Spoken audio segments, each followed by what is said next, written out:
Boa tarde.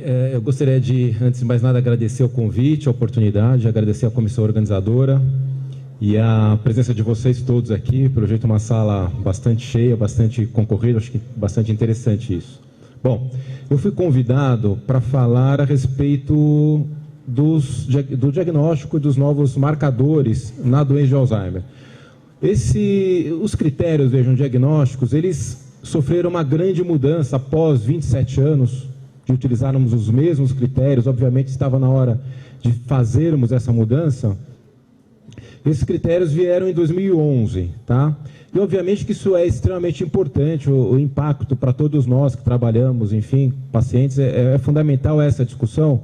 Eu vou procurar ser objetivo na apresentação e lembrar que hoje nós temos uma dificuldade grande, porque os pacientes nos procuram justamente para saber se o envelhecimento é normal, se ele já se encontra com algum grau de comprometimento, ou seja, que seria até o que nós chamamos de comprometimento cognitivo leve, ou se eles já se enquadram num quadro de uma demência da doença de Alzheimer. Tá? Então, nós vimos no passado muita demência grave, em fase moderada. Hoje nós estamos com essa dificuldade muito grande em diferenciar essas situações, normal, CCL e demência da doença de Alzheimer. Então, acho que é importante lembrarmos disso. Tá? Isso aqui é rapidamente uma declaração de conflitos de interesse. Então, fazendo uma breve introdução, o que nós vimos nos últimos anos é que foram feitos muitos avanços nesse entendimento. Veja que eu já comecei a usar aqui, eu vou apresentar em seguida os critérios, mas DDA, né, de demência da doença de Alzheimer, porque hoje nós temos, como eu vou falar em seguida, a doença de Alzheimer sem demência. Então, nós temos bem claro que há diversos espectros clínicos além do amnéstico. Isso nós já víamos muito e agora eles entraram nesses critérios novos que é possível, sim, haver apraxia, agnosia, funções executivas antes do início dos distúrbios de memória. Tá? E que esses transtornos, na verdade, podemos detectar em vivo as alterações, os processos fisiopatológicos da doença, através desses biomarcadores que temos e que eu já antecipo, são utilizados para pesquisa e não na rotina, os biomarcadores que eu vou citar aqui em seguida. Tá? Bom, então essas alterações, já se verificava isso, que essas alterações patológicas encontradas na demência da doença de Alzheimer, elas podem ser, como eu disse, isso que dificulta também estar presentes em indivíduos assintomáticos. E que o emprego desses biomarcadores, realizados nos últimos anos, evidenciaram que esses processos fisiopatológicos, eles podem ser, como eu disse, reforçando, estar em indivíduos assintomáticos, bem como aqueles com demência instalada. Tá?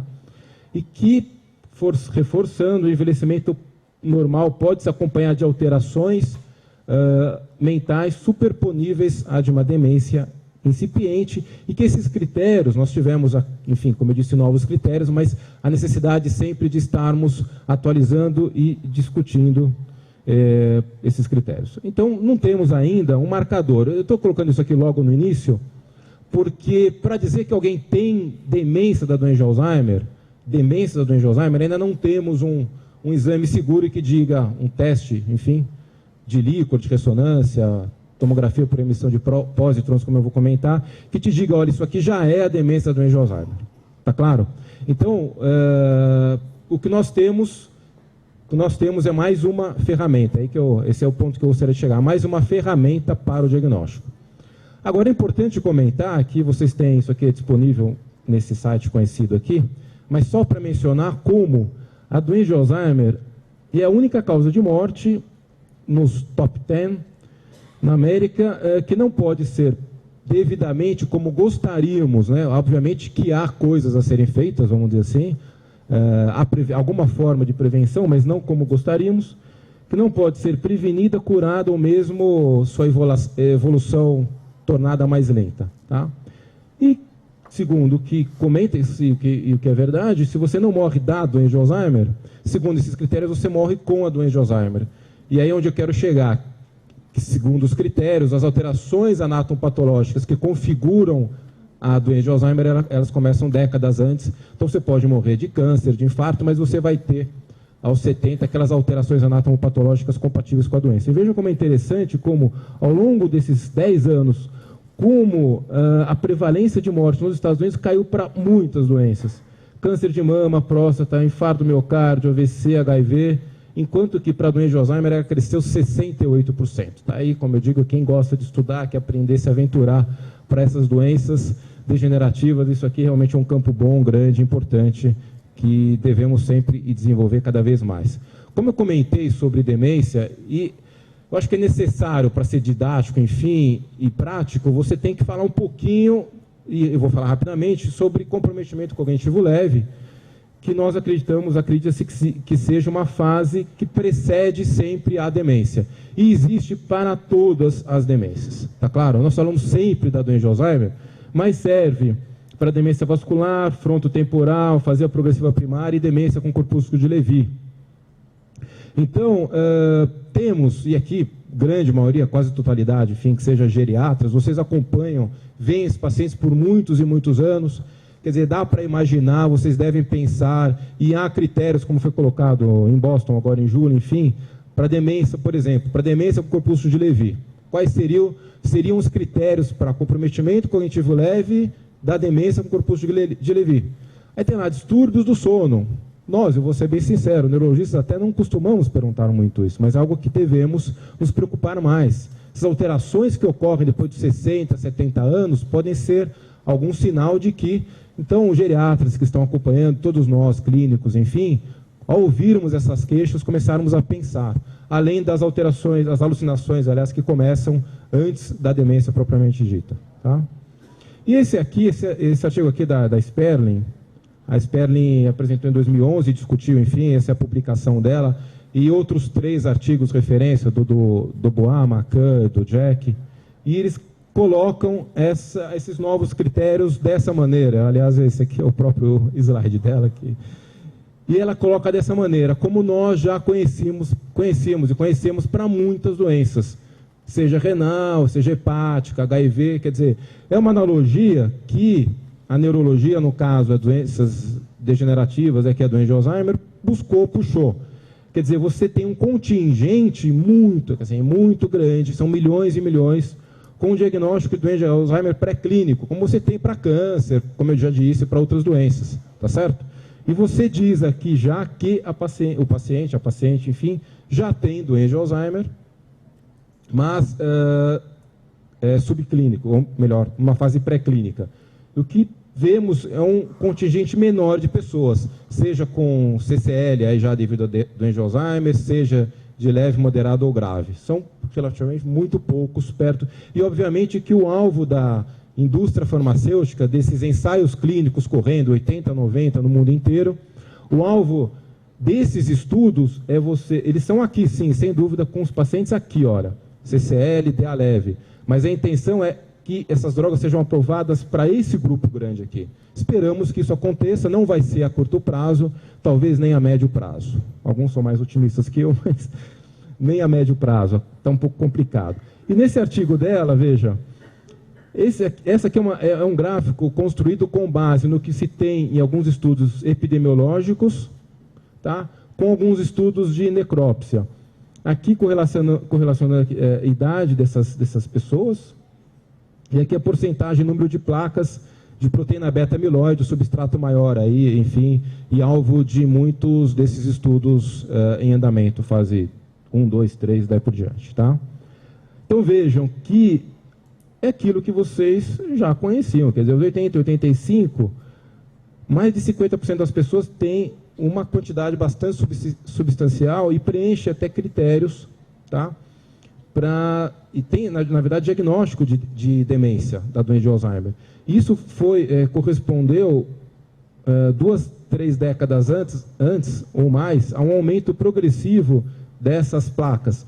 Ou seja, o anatomopatológico característico, no caso aqui, as placas senis, elas começam a surgir, a aumentar décadas antes, 1, 2, às vezes até 3 décadas antes da apresentação clínica, na verdade, da demência da doença de Alzheimer. Tá? E essa curva aqui, na verdade, esses 2 gráficos, eles são os mais apresentados em todos os eventos desde 2011, tá? Mas eu trouxe aqui porque eu vou apresentar uma atualização desse modelo teórico, nesse modelo chamado modelo hipotético. tá?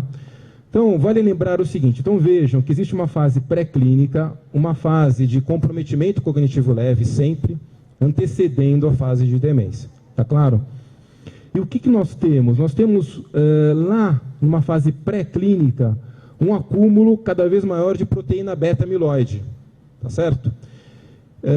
Isso você pode caracterizar. Então, o que se tem? No líquor, o que nós temos é uma diminuição de proteína beta-amiloide e um aumento de proteína tal e fosfotal. No fundo é isso. Tá? Há uma dificuldade muito grande em se padronizar esse tipo de kit, então fazermos estudos dentro do Brasil ou Brasil fora, isso, há uma certa dificuldade nesse sentido, mas tem sido feito, eu acho que para algumas situações, enfim, a gente pode discutir, pode ser interessante, mas o líquor seria um exame onde você poderia analisar e verificar a presença ou acúmulo dessas proteínas, bem como da tomografia por emissão de pósitrons. Então, você usa um marcador, que é o PET-COMPIB, o Pittsburgh Compound, foi desenvolvido em Pittsburgh, e você consegue, através do PET, marcar as áreas onde há um depósito maior ou menor dessa proteína, da proteína beta-amiloide. Tá? Então, vejam, ele cresce, você tem um acúmulo grande, e depois que os sintomas começam, aqui no CCL, você mantém mais ou menos uniforme, quer dizer, cresce antes. Então, esse é um dado importante aqui, que mostra essa curva, que acredita que seja dessa maneira. Essa curva pode ser de uma outra forma, mas hoje acredita-se nisso. Correndo por aqui, você tem uma disfunção sináptica, que pode ser vista através dos exames de ressonância funcionais, ou PET com fluorodeoxiglicose, aqui já antes, tá? Mas depois da beta-amiloide. Tá? E aqui pontilhado, porque antes dessas alterações, desse acúmulo, pode já haver essa disfunção sináptica, por isso que está empontilhado. Depois, o depósito aí, perfosforilação da proteína tal e os seus depósitos, formação dos emaranhados, e, logicamente, já aqui no CCL, alterações estruturais que correm em paralelo com as alterações cognitivas. Esse é outro dado importante aqui do gráfico. Então, você tem correndo, junto com a perda de memória, a atrofia, vamos dizer assim, que seja de hipocampo, estruturas temporais anteriores. E, logicamente, funcionalidade instrumentais e básicas aqui mais para frente. Tá? Então, eu vou voltar esse modelo de uma maneira mais atualizada. Bom, então, o que se tem aqui dos biomarcadores, você tem um estágio inicial com uma amiloidose assintomática, onde você encontra essas alterações através de estudos de PET, em líquor. Você tem um estágio 2 de amiloidose e neurodegeneração, através de disfunção sináptica, tá? Um estreitamento, afinamento do córtex e uma atrofia temporal. Esse grupo aqui, em estágio 3, é aquele que provavelmente, aquele que mais frequentemente evolui para comprometimento cognitivo leve e demência da doença de Alzheimer. Então, onde você tem tudo isso, mais algumas alterações sutis, leves, cognitivas. Então, um declínio mais leve, mais sutil. Tá? Uma diminuição da performance, obviamente, ainda não preenche critérios aqui, quando se fala em CCL, para demência, porque senão já não seria mais CCL, seria demência da doença de Alzheimer. Tá?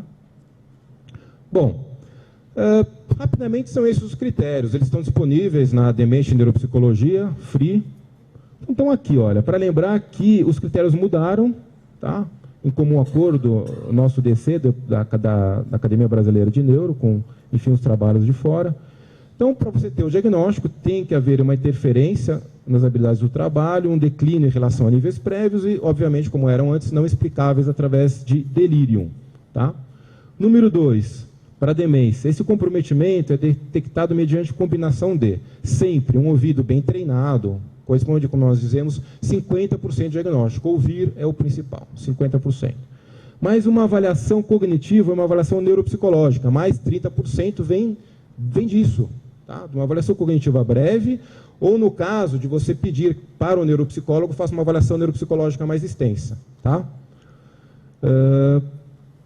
Tá? Bom.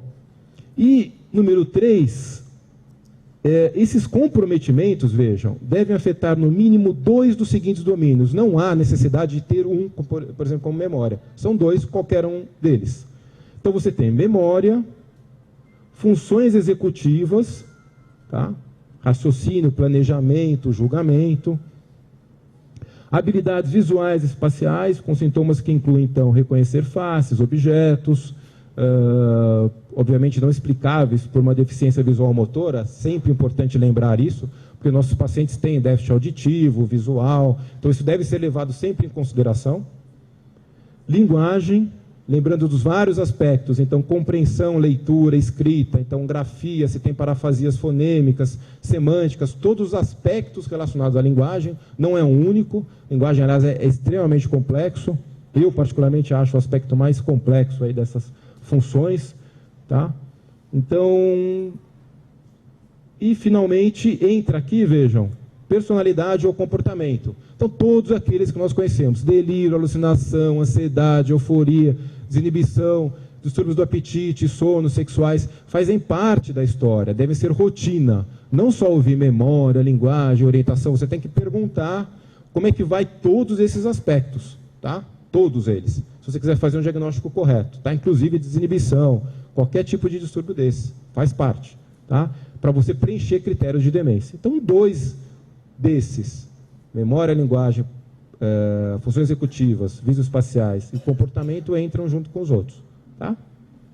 E para a demência da doença de Alzheimer provável, logicamente que você tem que preencher esses critérios que eu acabei de mostrar e, adicionalmente, ter um início insidioso, pode ser de meses ou anos. Nós temos doença de Alzheimer, na média 10, 8 a 12, mas alguns vivem 2, outros vivem 20 anos. Esses são os limites, 2 e 20, tá? Então você vê pacientes com Alzheimer morrendo com 2, 3 anos. História clara, observação de piora cognitiva, déficits cognitivos iniciais mais proeminentes, vejam, em uma das seguintes categorias. Essa é uma mudança importante nos critérios, tá? Nós devemos estar muito atentos. Nós podemos ter uma apresentação de Alzheimer do tipo amnéstica, que é a mais comum, mas logicamente que tem que ter outro domínio para você configurar a demência, tá claro? Agora existe uma apresentação não amnéstica. Então, eu vi algumas vezes, não tantas, mas várias, vocês provavelmente já viram, os pacientes começaram com apraxia, com afasia, com agnosia. Uma vez eu lembro de uma senhora, até hoje o nome dela porque Dona Zélia, com uma agnosia visual, evoluiu para a doença de Alzheimer depois, tá? Existem subtipos de DA, levando em consideração características genéticas, isso é tema para outra aula, mas de sexo, então há apresentações diferentes entre os pacientes. Não é, obviamente, tudo igual, vocês sabem disso, tá? E são essas aqui, essas alterações que podem estar presentes nessas fases. E ainda entra um exame, a tomografia, muito bem, pode ser, tá? Em alguns casos, você pode precisar de uma ressonância. A ressonância não é o exame sempre a ser solicitado. Você pode solicitar quando você achar necessário. Como eu estou falando um pouco a respeito de demência da doença de Alzheimer, CCL, rapidamente, vejo esses critérios aqui, do Petersen, de comprometimento cognitivo leve, aqui de 2011, chama atenção, mostrando que o CCL do tipo amnéstico é o mais comum. Vejam que o comprometimento cognitivo já é muito comum em pessoas com mais de 65 anos. O amnéstico é o mais comum, mais que o não amnéstico, tá? Esse aqui é só um algoritmo para mostrar, a partir da história, de alguma queixa, tendo ou não memória, como você pode chegar, tá? Tendo só a memória, você chega a um amnéstico. Tendo memória com alguma outra função, você também chama isso de comprometimento cognitivo leve do tipo amnéstico. E é esse grupo que mais frequentemente evolui para demência da doença de Alzheimer, tá? Você tem um não amnéstico, aquele que tem um outro domínio, seja a linguagem, função executiva, e de múltiplos domínios, por exemplo, linguagem mais função executiva. Então, aqui excluindo memória, aqui com memória. Tá claro? Aqui pensando em muitas outras demências. Demência corpúsculo de Levy, demência vascular, sempre lembrar da vascular com esses múltiplos domínios. Tá? Só para ilustrar a ressonância, vejam, normal, CCL, doença de Alzheimer. Regiões temporais anteriores, o corte que mais importa é, obviamente, o coronal. Então, eu vejo o hipocampo aqui normal, aqui mais reduzido, aqui ainda mais, como vocês já viram. E os exames, e aqui no caso, nós não temos o PET com PIB. Deve vir aí um dia, e até o momento pesquisa, tá certo? Ninguém pensa, eu não penso, ninguém pensa em pedir um PET com marcador de proteína beta-amiloide, tá? Mas só para ilustrar, eu vejo indivíduo normal, com CCL, quando há um depósito maior de beta-amiloide, você vê áreas vermelhas e amareladas, vejam. Aqui, e numa fase mais avançada, aqui para frente, vejam, vermelho e amarelo. Em regiões aqui, no caso, mais anteriores, mas posteriores também. Então, esse é um exame justamente que mostra de maneira clara... 5 minutos, por favor. Muito obrigado. Aqui, de uma maneira bem clara, como vocês conseguem, através, quando nós podemos, isso que é muito interessante, né? Quer dizer, nós temos exames que nos mostram que nós vimos só na patologia, tá? E, aliás, o que os estudos, os trabalhos têm demonstrado, você vai para congresso, fala-se muito isso, cada vez você tem menos anátomo patológico, né? Porque você cada vez faz menos necrópsia. E as pessoas têm sentido falta para poder fazer os estudos anatomoclínicos, tá? Mas nós temos isso aqui, ó, tá? E para pesquisa, realmente, é uma ferramenta muito boa. E esses últimos slides são justamente discutindo, mostrando uma atualização daquele modelo hipotético daquelas curvas. Então, vejam, isso aqui do Jack de 2013...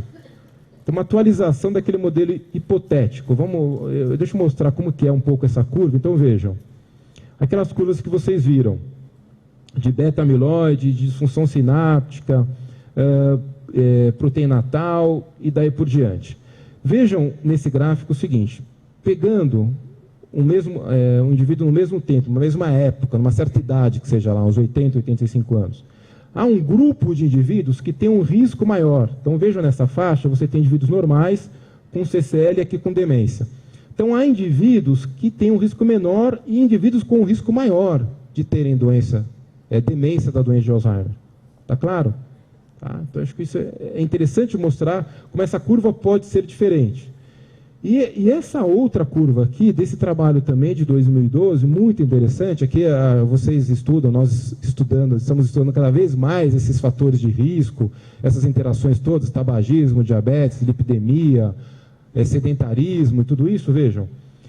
A ideia desse gráfico aqui é justamente mostrar que, de acordo com essas atividades do dia a dia, física, intelectual variada, o indivíduo pode ter um risco maior ou menor. Ele caminha, vamos dizer assim, tá?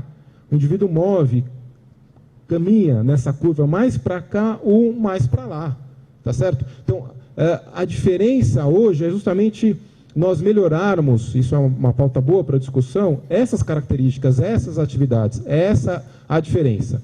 Só lembrando que os estudos demonstram que essas atividades, então atividade física, intelectual, dali por diante, não faz com que você diminua o depósito dessas proteínas. Isso é uma coisa interessante.